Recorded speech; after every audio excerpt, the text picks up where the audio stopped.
जय श्री राम दोस्तों, आज हम आपको एक ऐसे राजा और रानी की कहानी सुनाने जा रहे हैं जिन्होंने एक दूसरे से डूबकर प्रेम किया, मगर ऋषि के श्राप की वजह से उन्हें वियोग झेलना पड़ा। पौराणिक कथाओं के मुताबिक दुष्यंत चंद्रवंशी राजा थे। वहीं शकुंतला ऋषि विश्वामित्र और स्वर्ग की अप्सरा मेनका की पुत्री थी। मेनका शकुंतला को जन्म देकर स्वर्ग लोक लौट गई थी। इसके बाद महर्षि कणव शकुंतला को अपने आश्रम में ले आए और वहीं उनका लालन पालन हुआ। आश्रम में दासियां, सेविकाएं और भक्त रहा करते थे। जब शकुंतला 15-16 साल की हो गई, तब महर्षि कणव तीर्थ यात्रा के लिए गए। पहले जमाने की तीर्थ यात्राओं में महीने और सालों लगा करते थे। महर्षि सभी संत महात्माओं के साथ कई महीने की तीर्थ यात्रा के लिए चले गए। उन्हीं दिनों हस्तिनापुर के राजा दुष्यंत शिकार खेलते हुए महर्षि कणव के आश्रम में पहुंच जाते हैं। उन्हें बड़ी प्यास लगी हुई थी। पहले जमाने में इस प्रकार के आश्रम में कुएं हुआ करते थे और अतिथि देवो भव की मान्यता थी। राजा दुष्यंत को बड़ी प्यास लगी हुई थी तो उन्होंने वहाँ पानी पीना चाहा। तभी शकुंतला कुएं से पानी भरकर ला रही थी। शकुंतला ने उन्हें पानी पिलाया।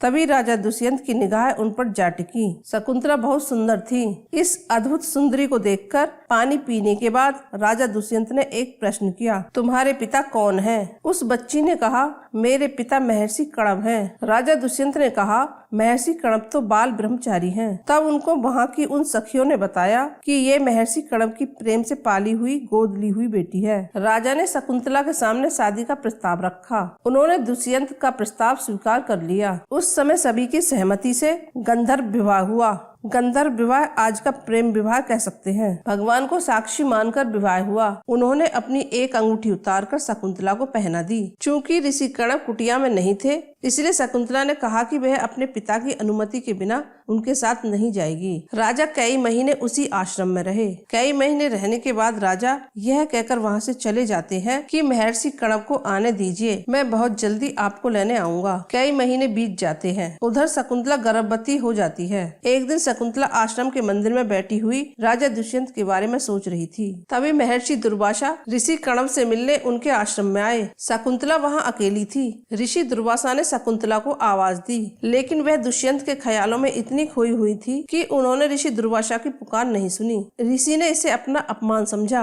पौराणिक काल में ऋषि दुर्वासा अपने क्रोध के लिए जाने जाते थे। उन्होंने शकुंतला को श्राप दे दिया कि जिस व्यक्ति के ख्वाब में डूबकर तुमने ऋषि का अपमान किया है, वह तुम्हें भूल जाएगा। शकुंतला ने यह भी नहीं सुना कि उसे श्राप दिया गया है, लेकिन दुर्वासा का जोर जोर से चिल्लाकर श्राप देना बाहर खड़ी हुई तमाम सहेलियों ने सुन लिया। और जो ही दुर्वासा मंदिर से बाहर निकले, उन सबने दुर्वासा के पैर पकड़ लिए। बोली, मुनीश्वर, ये आपने क्या किया? आपने जिसको अपराधी माना है वो अपराधी है ही नहीं। अभी उसको होश नहीं है। हफ्तों हो गए हैं, उसके शरीर में कुछ भी नहीं है। जो भी खाती है उल्टी हो जाती है। ये गर्भवती है। उसका पति उससे विवाह करके चला गया है और महर्षि कणव यहाँ है नहीं। उनके आने में अभी समय लगेगा। इसको श्राप से मुक्त कर दीजिए। दुर्वासा बोले, मेरे श्राप की तो कोई उद्धार करने की बात ही नहीं है। हाँ, एक तरीका बताता हूँ। अगर दुष्यंत ने इसे कोई चीज दी होगी और उसकी दी हुई चीज को ये उसे दिखाएगी तो उसे इसकी याद आ जाएगी। यह कहकर दुर्वासा वहाँ से चले गए। जब ऋषि कणव यात्रा से लौटे तो शकुंतला ने गंधर्व विवाह की बात उन्हें बताई। ऋषि ने शकुंतला को अपने पति के घर जाने की आज्ञा दे दी। ऋषि कणव ने अपने कुछ शिष्यों के साथ शकुंतला को अपने पति दुष्यंत से मिलने के लिए हस्तिनापुर भेज दिया। शकुंतला को रास्ते में बहुत प्यास लगी। जब वह तालाब में पानी पी रही थी तो उनकी सोने की अंगूठी पानी में गिर गई। ये अंगूठी दुष्यंत ने शकुंतला को प्रेम की निशानी के तौर पर दी थी। पानी में गिरी उस अंगूठी को एक मछली ने निगल लिया। दूसरी ओर ऋषि दुर्वासा के श्राप का असर हुआ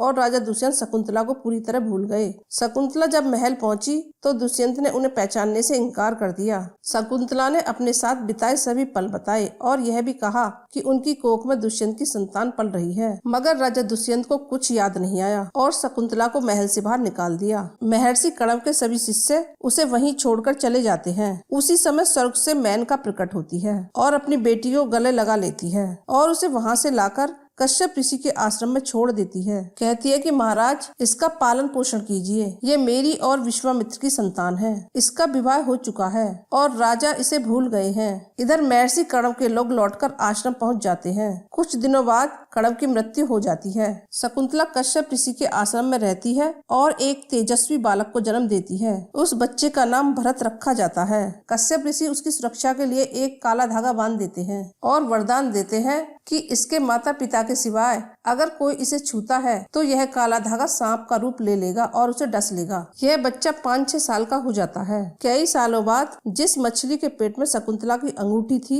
वो एक दिन मछुआरे के जाल में फंस जाती है। मछुआरे ने जब मछली को काटा तो सोने की चमचमाती अंगूठी को देखकर दंग रह गया। उस पर राजवंश की मोहर लगी थी, इसलिए वो अंगूठी लेकर सीधा राजा दुष्यंत के पास पहुँच गया। राजा ने जब अंगूठी को देखा तो पूरी कहानी उन्हें याद आ गई। दुष्यंत को शकुंतला के साथ बिताया एक एक पल याद आ गया। फिर उन्हें अपनी भूल का पछतावा हुआ। राजा दुष्यंत सब कुछ छोड़कर जंगल की ओर शकुंतला की खोज में निकल पड़े। कुछ दिनों तक दुष्यंत ने शकुंतला की तलाश की, लेकिन उन्हें शकुंतला नहीं मिली। एक दिन वे इंद्र से मिलकर हस्तिनापुर लौट रहे थे, तब बीच में ऋषि कश्यप का आश्रम नजर आया। राजा दुष्यंत ऋषि के दर्शन करने के लिए वहाँ रुक गए। तभी उन्हें वहाँ एक बालक नजर आया। वह शेर के साथ खेल रहा था। राजा दुष्यंत एक बच्चे को शेर के साथ खेलता देख अचंभे में पड़ गए। उनकी उत्सुकता बढ़ गई। उन्होंने बच्चे को उठाने के लिए जैसे ही हाथ आगे किया तभी एक महिला की आवाज आई। महिला ने राजा से कहा कि इस बालक को मत उठाइए, इसके हाथ में काला धागा बंधा है। अगर आपने उसे उठाया तो धागा सांप में बदल जाएगा और आपको डस लेगा। दुष्यंत से रहा न गया।